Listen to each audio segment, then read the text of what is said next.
सुरारादितं देवदेवं दयाळुं सुरासुर्यलोकेश्वरं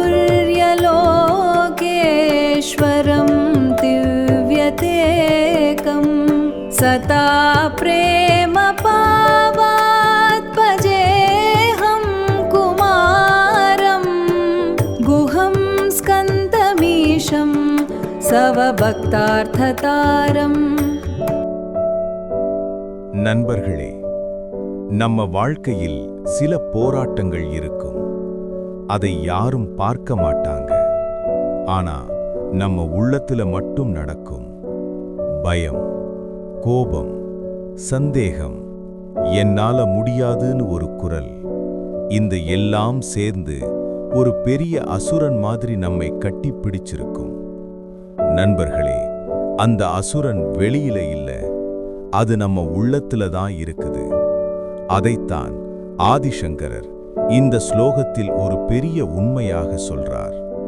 சுப்பிரமணிய புஜங்கம்ல வரும் இந்த வரிகள் ஒரு புராண கதை மட்டுமில்ல, அது நம்ம வாழ்க்கையின் உண்மை, அது நம்ம போராட்டத்தின் கதை, அது நம்ம வெற்றியின் ஆரம்பம். நண்பர்களே, விண்ணுலகில் வாழும் தேவர்கள் முதல் மண்ணுலகில் வாழும் சாமானிய மனிதர்கள் வரை அனைவரின் துயரையும் துடைக்கும் அந்த மகா கருணைக் கடலை நினைக்கும் போதே நெஞ்சம் இனிக்கும். சுராராதிதம் தேவதேவம் என்று தொடங்கும் இந்த ஸ்லோகம் வெறும் சொற்களின் தொகுப்பல்ல, இது ஒரு ஆன்மீக திறவுகோல். வாழ்வின் இருளில் சிக்கித் தவிக்கும் ஒவ்வொரு உயிருக்கும் வழிகாட்டும் ஒரு கலங்கரை விளக்கம். ஒருமுறை கண்மூளை மனமுருக அந்த கந்தனை நினைத்து பாருங்கள். தேவர்களுக்கெல்லாம் தேவனாக, கருணையின் வடிவமாக, ஒளிவீசும் திருமேனியுடன் அவன் நம் முன்னால் வந்து நிற்பது போன்ற ஒரு சிலிர்ப்பு ஏற்படவில்லையா? நிச்சயமாக நம் வாழ்வின் ஒவ்வொரு நொடியிலும் அந்த குமரக் கடவுளின் அருள் மறைமுகமாக நம்மை இயக்கிக் கொண்டிருக்கிறது.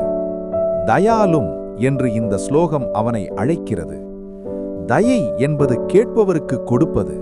ஆனால் தயாலும் என்பது கேட்காமலேயே வாரி வழங்கும் வள்ளல் தன்மை. அவன் விண்ணுலகிற்கும் மண்ணுலகிற்கும் மட்டுமல்ல, அனைத்து உலகங்களுக்கும் ஈஸ்வரனாக விளங்குகிறான். ஆனால் அத்தனை அதிகாரங்கள் இருந்தும் அவன் நம்மிடம் எதிர்பார்ப்பது ஒன்றுதான். அது சதா பிரேமபாவாத், அதாவது எப்போதும் மாறாத தூய்மையான அன்பு. ஒரு குழந்தை தன் தாயிடம் வைக்கும் அந்த நிபந்தனையற்ற அன்பை நாம் முருகனிடம் வைத்தால் அவன் நமக்காக எதையும் செய்வான். அவனுடைய திருமேனி திவ்ய தேகம், அதாவது தெய்வீகமான ஒளி பிழம்பு. அந்த ஒளியை தரிசிக்கும் போது நம்முள் இருக்கும் காமம், குரோதம், லோபம் போன்ற இருள் மேகங்கள் தானாகவே கலைந்துவிடும். குகம் ஸ்கந்தமீஷம் என்று அவனை துதிக்கும் போது நம் இதய குகைக்குள் அவன் குடிபுகுகிறான். நம்முடைய தேவைகளை நாம் யாரிடமும் சொல்லத் தேவையில்லை. நம் மனதிற்குள் என்ன ஓடுகிறது என்பதை அந்த செந்திலாண்டவன் அறிவான். அதனால்தான் அவன் ஸ்வபக்தார்த்த தாதாரம் என்று போற்றப்படுகிறான். தன் பக்தர்களின் விருப்பங்களை அவை நியாயமானதாக இருக்கும்போது அதை தடையின்றி வழங்குபவன் அவன் ஒருவனே. வாழ்வில் எத்தனையோ போராட்டங்கள் இருக்கலாம். தீர்க்க முடியாத நோய்கள், தீராத வறுமை, விலகாத பகை என எது வேண்டுமானாலும் இருக்கலாம். ஆனால் நான் இருக்கிறேன் என்று அபயம் தரும் அந்த வேலவன் நம் பக்கம் இருக்கும்போது நாம் ஏன் அஞ்ச வேண்டும்? இந்த பாடலை நாம் பாடும்போது அந்த சொற்கள் நம் இரத்தத்தில் கலந்து நம் நரம்புகளில் ஒரு புது தெம்பை ஊட்டும். அந்த ஞானக்குமரன் நம் கைகளை பிடித்துக்கொண்டு நம்மை தர்மத்தின் வழியில் நடத்துவான்.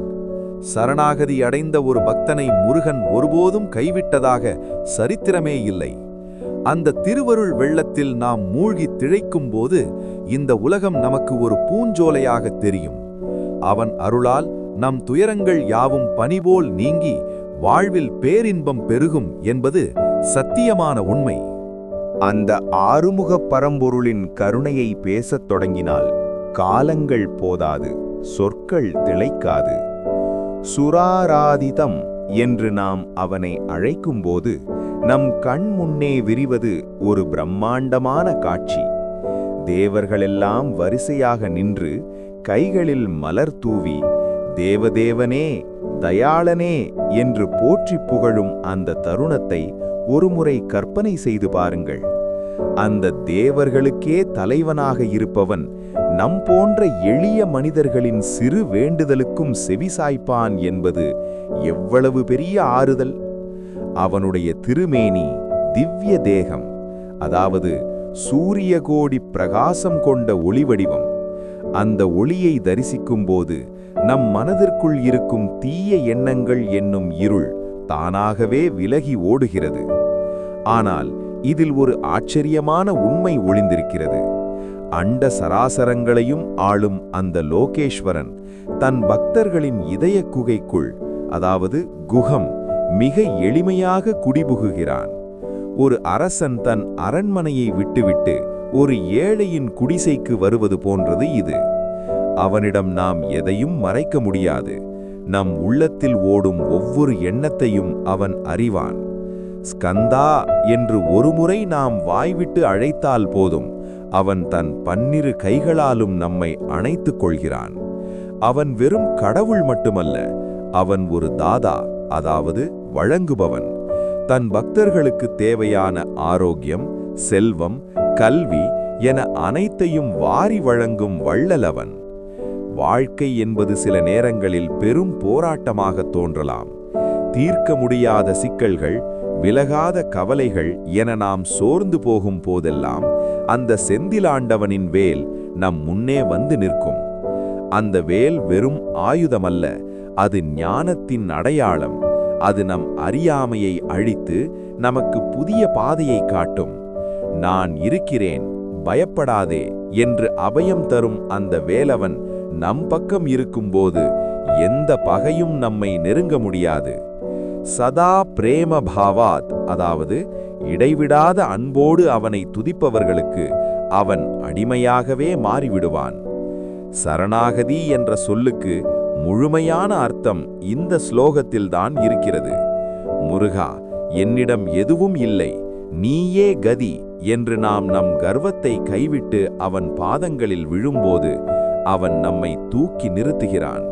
நம்முடைய ஒவ்வொரு சொல்லும் அவன் சொல்லாக மாறுகிறது. நம்முடைய ஒவ்வொரு செயலும் அவன் அருளால் வெற்றியடைகிறது. அந்த பேரழகன், அந்த பேரருளாளன் நம் வாழ்வின் ஒவ்வொரு நொடியையும் அர்த்தமுள்ளதாக மாற்றுகிறான். அவன் காட்டும் வழியில் நாம் நடந்தால் இந்த உலகமே ஒரு வசந்த காலமாகவும் நம் இதயம் ஒரு நந்தவனமாகவும் மாறும் என்பது உறுதி. அந்த பழனி ஆண்டவனின் அருள்மழையில் நனைந்து நாம் அனைவரும் இன்புற்று வாழ்வோம். நண்பர்களே, சுப்பிரமணிய புஜங்கம்ல இன்னும் 30க்கும் மேற்பட்ட ஸ்லோகங்கள் இருக்கிறது. அதில் இன்று நாம பார்த்தது ஒரு ஸ்லோகம் மட்டும்தான். இந்த ஸ்லோகம் உங்களுக்கு பிடிச்சிருந்துச்சுன்னா, இந்த அருளான விஷயம் உங்க மனசுக்கு டச் ஆனுச்சுன்னா லைக் பண்ணுங்க, சப்ஸ்கிரைப் பண்ணுங்க, உங்க நண்பர்களுக்கும் ஷேர் பண்ணுங்க. முக்கியமா கமெண்ட்ல ஓம் முருகா என்று டைப் பண்ணுங்க. முருகன் அருள் எல்லாருக்கும் கிடைக்கட்டும். வாழ்க வளமுடன்.